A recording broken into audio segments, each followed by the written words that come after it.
নমস্কার, সুপ্রভাত। দেখছেন নিউজ লাইভ বাংলায় প্রভাতের আলোর অনুষ্ঠান। আপনাদের সঙ্গে আমি স্বর্ণালী। আজ সকালটা আমরা শুরু করব সদ্গুরুর ভক্তিগাথা দিয়ে।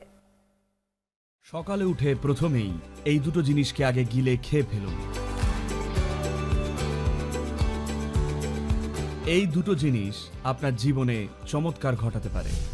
এটা একটা দুর্দান্ত পরিশোধক, আর সঙ্গে এটা কোষের ক্ষত বা প্রদাহ সারিয়ে তোলে। যদি এটা উল্টে দেন, আপনি দেখবেন আপনি খুব সহজেই দিনে 20 ঘন্টা ধরে সক্রিয় থাকতে পারছেন, খুব অনায়াসেই।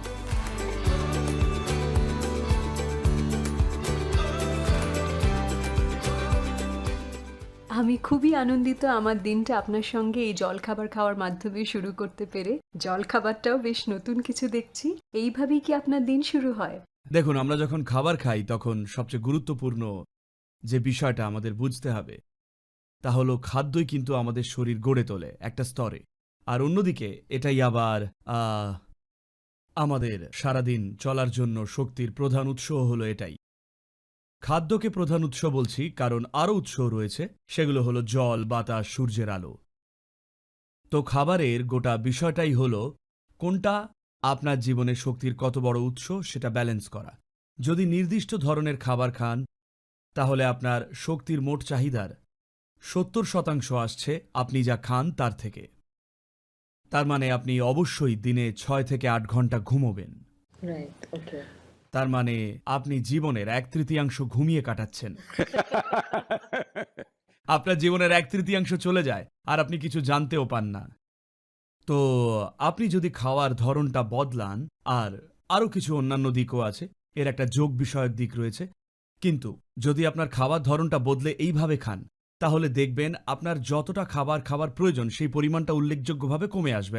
আপনাকে শুধু এখানে যেটুকু খাবার দেখতে পাচ্ছেন সেটুকুই খেতে হবে এমন কথা নেই, কিন্তু এর পরেও আপনি আরও কিছু খেলেও দেখবেন সেই খাবারের পরিমাণটা অনেকটা কমে আসবে, আর আপনার সূর্যের আলো, বাতাস এবং জল থেকে আরও শক্তি গ্রহণ করার ক্ষমতাটা বৃদ্ধি পাবে। এই মুহূর্তে যেমনটা আমি বলেছিলাম, বেশিরভাগ মানুষের ক্ষেত্রে 70% শক্তি আসে খাদ্য থেকে। যদি এটা উল্টে দেন, মানে 30 থেকে 40% শক্তি আসে খাবার থেকে আর বাকিটা আসে অন্য 3টে থেকে, এমন হলে আপনি দেখবেন আপনি খুব সহজেই 20 ঘন্টা ধরে সক্রিয় থাকতে পারছেন, খুব অনায়াসেই। আর আপনার আয়ু বেড়ে যায়। এর মানে সেটাই। কারণ সবাইকেই দেখি কয়েক বছর বেশি বাঁচার কথা ভাবছেন, কিন্তু আপনি প্রতিদিন আরো বেশি ঘন্টা ধরে বাঁচেন, সেটাও কি গুরুত্বপূর্ণ নয়? প্রতিদিন, সত্যি, একদম সত্যি। কিন্তু এটাই কি সব, নাকি আরও কিছু আছে? আপনি কি সকালে আরও কিছু খান? হ্যাঁ, সাধারণত আরেকটা বেদানা ফল সঙ্গে থাকে। আর যদি যদি আমি খুব শারীরিক ধকলের কিছু করি, এই যেমন ধরা যাক আমি গলফ খেলতে যাচ্ছি, যেহেতু 18টা গর্তই আমি হেঁটে চলেছি, আমি গাড়ি বা এই জাতীয় কিছুতে চড়ি না, তাই তখন হয়তো আমি শর্করা জাতীয় কিছু সঙ্গে খাবো। সেটা হতে পারে একটা ইডলি বা একটা রুটি বা অন্য কিছু, সেটা গম, চাল বা মিলেটের হতে পারে। এই জিনিসগুলোর যে কোনো একটা সঙ্গে খাই যাতে শারীরিক পরিশ্রমের জন্যে পর্যাপ্ত শর্করা যোগান পাই। কিন্তু আমায় যদি শুধু বেশি করে মাথা খাটানোর কাজকর্ম করতে হয় আর শারীরিকভাবে খুব বেশি চলাফেরা না করি, যদি বসে থাকি, তাহলে এইটুকুই খাই। আর হয়তো আমি সঙ্গে 1 গ্লাস কিছু পান করব। সাধারণত আমাদের কাছে কিছু অত্যন্ত তরল মিলেটের পরিজ আর এই জাতীয় খাবার থাকে, যেটা আপনি কফির মতো করেই পান করতে পারেন, যেহেতু তরল জাতীয়। তো আমি অদ্ভুত জিনিসগুলো এখানে দেখতে পাচ্ছি, যদি আপনি এইগুলোর গুরুত্ব একটু ব্যাখ্যা করেন। আর এই হলুদ সবুজ বলগুলো বেশ নতুন কিছু, এগুলো কি? একটা হলো টাটকা নিম পাতা বেটে বানানো নিমের বল, আরেকটা হলো হলুদের বল।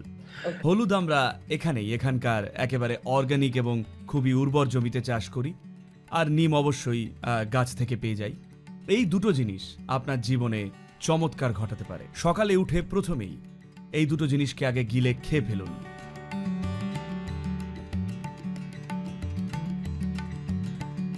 10-15 মিনিটের জন্য অপেক্ষা করুন যাতে এটা ছড়িয়ে পড়ে, কারণ এই দুটো জিনিস আপনার পাকস্থলীর দেওয়ালের ক্ষত বা প্রদাহের মাত্রা কমিয়ে আনে, আর সেখানে থাকা সমস্ত অপ্রয়োজনীয় ব্যাকটেরিয়াও মেরে ফেলে। কালক্রমে সেখানে কোনো পরজীবী থেকে থাকলে সেসবেরও ব্যবস্থা হয়ে যায়। আর এটা আপনাকে এটা একটা নির্দিষ্ট জ্যোতি প্রদান করবে। আমাকে জিজ্ঞেস করবেন না কেন আমি জলজল করছি না। আপনি তো সবসময় উজ্জ্বল। তো আমি এখনো কিছু খাইনি। এগুলো কি খালি পেটে খাওয়ার কথা? হ্যাঁ, এই নিম আর হ্যাঁ, হলুদের বল। খালি পেটে আর সঙ্গে কিছু পরিমাণ জল, খুব বেশি জল নয়, যাতে এটা ছড়িয়ে পড়ার জন্য যথেষ্ট জল পায়। এখন এই মুহূর্তে ওরা এখানে ঘরের তাপমাত্রার জল রেখেছেন, কিন্তু বাড়িতে যখন আপনি খাবেন তখন সঙ্গে হালকা উষ্ণ জল খাবেন, গরম জল নয়, মানে হালকা গরম। প্রত্যেকটা একটা করে, তাই তো? আপনি 4টেই নিতে পারেন। আমাকে হ্যাঁ। কোনো সতর্কবার্তা দিতে চান? নিম তো সাধারণত খুব তেতো না হয়। না, ওষুধ খাওয়ার মতো করে গিলে ফেলুন। এমনিতেও যেটা খেলেন সেটা নিম নয়, হলুদ। আস্তে আস্তেই খাচ্ছি। তো গিলে ফেলবো জল আ- ছাড়াই। আপনি জল দিয়েও গিলতে পারেন, ওষুধ খাওয়ার মতো। আচ্ছা, এবার নিম। বন্ধুরা, আমি খাবো এটা এখন। এটা তেতো সদ্গুরু। তো দেখুন, এটা কিন্তু জীবনটাকে আরো মধুর করে তোলার বেশ ভালো একটা উপায়। একবার আপনি এত তেতো কিছু খেয়ে ফেললে সারাদিন লোকেরা আপনার সাথে যেমন ব্যবহারই করুক, আপনার সবই দারুণ লাগে। এটা বেশ ভালো উপায়। আর কি আছে? কিছু শুকনো ফলও দেখতে পাচ্ছি এটা এখানে। এটা হলো অঙ্কুরিত মেথি, যা শরীরকে কোষীয় স্তরে পরিষ্কার করতে খুবই গুরুত্বপূর্ণ। তো এটা আপনাকে ভালো করে চিবোতে হবে যাতে এটা মুখের মধ্যেই পেস্ট হয়ে যায়, আর তারপর এটা গিলে ফেলুন। আর এটা ভেজানো চিনেবাদাম, 6 থেকে 8 ঘন্টার বেশি জলে ভেজানো হয়েছে। আর এটা জলে ভেজানোটা খুব জরুরি। আর এটা অত্যন্ত উচ্চমানের প্রোটিন, কারণ এগুলো অর্গানিক্যালি উৎপাদিত চিনেবাদাম। দেখুন, এই যে আপনি যেটাকে হাইব্রিড বা এমনকি জেনেটিক্যালি মডিফাইড বলেন, সেই বাদামগুলো এত বড় বড় হয়, ওগুলো খেতে যাবেন না। এগুলোই হলো আসল, যেমনটা দেখছেন ঠিক এইরকমই হওয়া উচিত। তো এটা আপনার প্রোটিনের চাহিদাও মেটাবে। আর এর মধ্যে আরও অনেক উৎসেচকও রয়েছে, যা হলো খুবই খুবই অপরিহার্য। একটা সময় ছিল যখন আমি মাসের পর মাস শুধুই চিনেবাদাম আর একটা কলা খেয়ে বেঁচে থাকতাম সারাদিনের সারাদিন। খাবার। এর মধ্যে আপনার প্রয়োজনীয় সমস্ত পুষ্টি রয়েছে। আর এটা তো জানেনই, আমন্ড বা কাগজি বাদাম, এটা সামান্য, এটা আমার আন্তর্জাতিক ভ্রমণের জন্যে, কারণ এটা এখানকার স্থানীয় জিনিস নয়। আমন্ড লোকালে পাওয়া যায় না, কেউ কেউ চাষ করলেও এখনো তেমন জনপ্রিয় নয়। আর ওটা হলো গিয়ে আখরোট বাদাম। বাদামের উপকারিতা তো আপনি জানেনই। এটার সঙ্গে আপনার বেশ মিল আছে, জানেন কি? আমার সাথে কেন মিল আছে? কারণ বাদাম গোল, আপনিও পাগল। এটা হলো স্প্রাউট, অঙ্কুরিত সবুজ মুগ ডাল। এটাও অনেক বেশি উচ্চমানের প্রোটিন সমৃদ্ধ। আর এটার সবুজ অংশটা খুবই গুরুত্বপূর্ণ। আরেকটা গুরুত্বপূর্ণ ব্যাপার হলো আমন্ডকে যেন জলে ভেজানো হয় আর সেটার খোসা ছাড়ানো হয়, কারণ এই ধরনের বাদামের নিজস্ব আত্মরক্ষার ব্যবস্থা রয়েছে। যে মুহূর্তে আপনি এটাকে জলে ভেজান, তখন বীজটা কিন্তু বিশ্বাস করতে থাকে যে তাকে পোঁতা হবে। আমরা তাকে আশাহত করতে চলেছি, কিন্তু বীজটার বিশ্বাস তাকে রোপণ করা হবে আর সে অঙ্কুরিত হয়ে একটা বড় গাছ হয়ে উঠবে। আর নিজস্ব স্বপ্ন রয়েছে। তো আপনি তাকে অঙ্কুরিত করলে সে যা করে তা হলো বাদামের মধ্যে একটা নির্দিষ্ট ক্যান্সার সৃষ্টিকারী রাসায়নিক থাকে, যা ঠিক খোসাটার নিচের পৃষ্ঠে চলে আসে, just beneath the skin. যাতে পোকামাকড় তাকে খেয়ে না ফেলে। এই সময় পোকামাকড় তাকে আক্রমণ করবে না।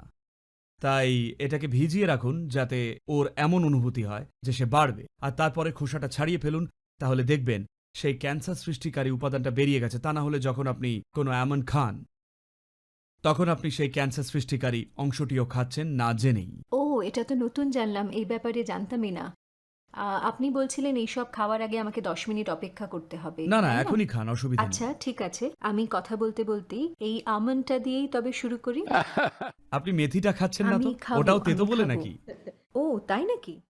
আর এটাও খাওয়া খুব ভালো। আচ্ছা, খেয়ে দেখবো। এটা একটা দুর্দান্ত পরিশোধক, আর সঙ্গে এটা কোষের ক্ষত বা প্রদাহ সারিয়ে তোলে। খুবই গুরুত্বপূর্ণ। আর এমন কিছু খাবার আছে কি যা আমাদের এড়িয়ে চলা উচিত? Aloo paratha, chola bhatura. What is that? Sabudana. Butter chicken. Thank you. Thank you very much. Thank you.